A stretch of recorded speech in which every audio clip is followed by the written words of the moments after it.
Doctor صاحب ایک اور سوال جو پوچھا گیا ہے، ایک بہن ہے وہ لکھتی ہیں کہ گاؤں میں ایک عورت نے سوال کیا ہے کہ میرے بچے پیدائش پر کچھ بیمار ہو جاتے ہیں اور 5 سال کی عمر میں معذور ہو کر بیٹھ جاتے ہیں اور 18 سال کی عمر میں فوت ہو جاتے ہیں، تو اگر الٹرا ساؤنڈ کے ذریعے معلوم ہو کہ اس بچے میں بیماری ہے تو کیا میں ضائع کروا سکتی ہوں؟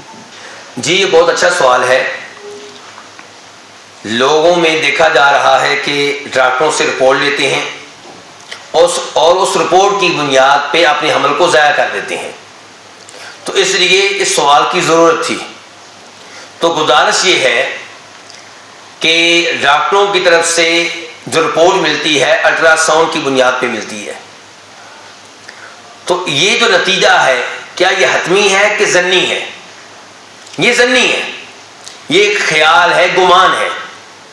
الٹرا ساؤنڈ لینے میں بھی کمی کوتاہی ہو سکتی ہے، الٹرا ساؤنڈ کو سمجھنے میں بھی کمی کوتاہی ہو سکتی ہے، اور یہ بھی ممکن ہے کہ الٹرا ساؤنڈ کے بارے میں معلومات دینے والا جھوٹ کہے، غلط کہے، تو یہ چیزیں حتمی نہیں ہوتی۔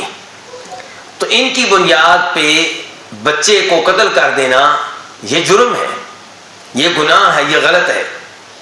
دوسرے نمبر پہ ہم فرض کر لیتے ہیں کہ رپورٹ حتمی ہے،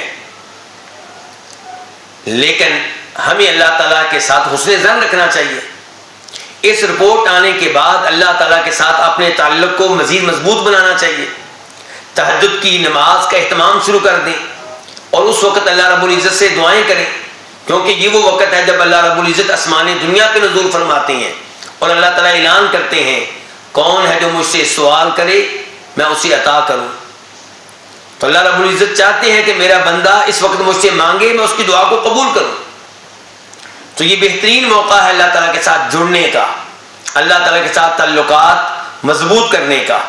تو اللہ تعالیٰ سے دعائیں کی جائیں اور اللہ تعالیٰ بندے کی دعا سننے والی ہے۔ وَإِذَا سَأَلَكَ عِبَادِي عَنِّي فَإِنِّي قَرِيبٌ أُجِيبُ دَعْوَةَ الدَّاعِ إِذَا دَعَانِ فَلْيَسْتَجِيبُوا لِي وَلْيُؤْمِنُوا بِي لَعَلَّهُمْ يَرْشُدُونَ۔ اللہ تعالیٰ کہہ رہے ہیں میں اپنے بندوں کے قریب ہوں، مجھ سے دعا کریں، میں ان کی دعا کو قبول کرتا ہوں۔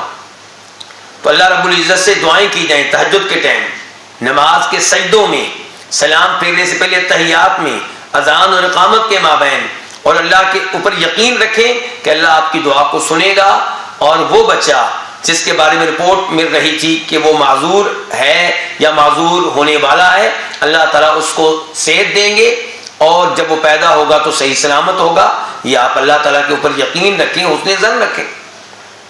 بے شک۔ تیسرے نمبر پہ ہم فرض کر لیتے ہیں کہ دعائیں کی گئیں اور اللہ تعالیٰ سے بار بار درخواستیں کی گئیں، لیکن اللہ تعالیٰ نے ہماری وہ دعا اس شکل میں قبول نہیں کی، تو یہ دعائیں ضائع نہیں جائیں گی۔ صحیح۔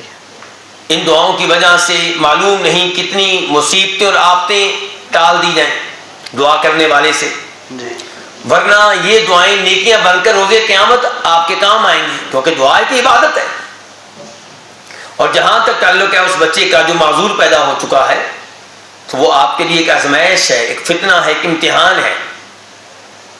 اب دیکھنا یہ ہے کہ اس بچے کے ذریعے آپ جنت لیتے ہیں یا یہ بچہ آپ کو جہنم میں لے جانے کا سبب بنتا ہے۔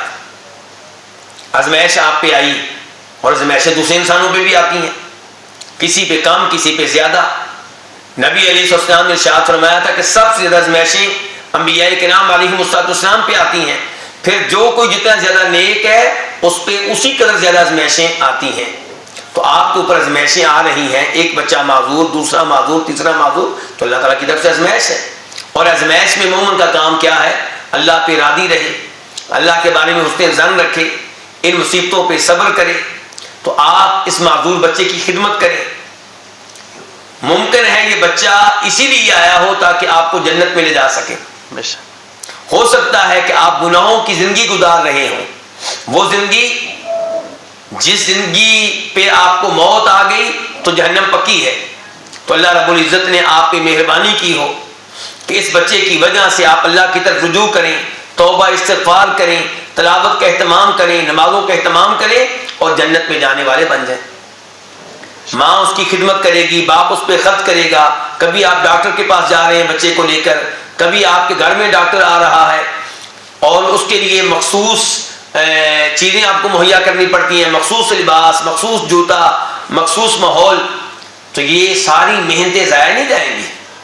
اگر آپ صبر کریں گے تو یہ بچہ آپ کے جنت میں جانے کا سبب بن سکتا ہے، لیکن اس کو قتل کر دینا، خصوصاً جب کہ اس میں روح ڈالی جا چکی ہو، اور الٹرا ساؤنڈ کے ذریعے علم کب ہوتا ہے؟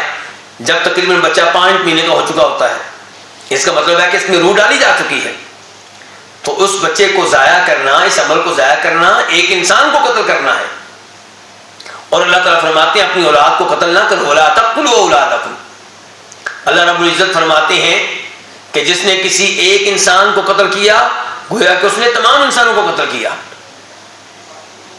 اور پھر اللہ رب العزت کا یہ فرمان وَإِذَا الْمَوْءُودَةُ سُئِلَتْ بِأَيِّ ذَنبٍ قُتِلَتْ، کہ جب وہ جان جس کو زندہ درگور کیا گیا اس سے سوال کیا جائے گا کہ تمہیں کس جرم میں قتل کیا گیا تھا، تو آپ کا یہ بچہ، آپ اس کو قتل کر رہے ہیں، روز قیامت کیا جواب دیں گے؟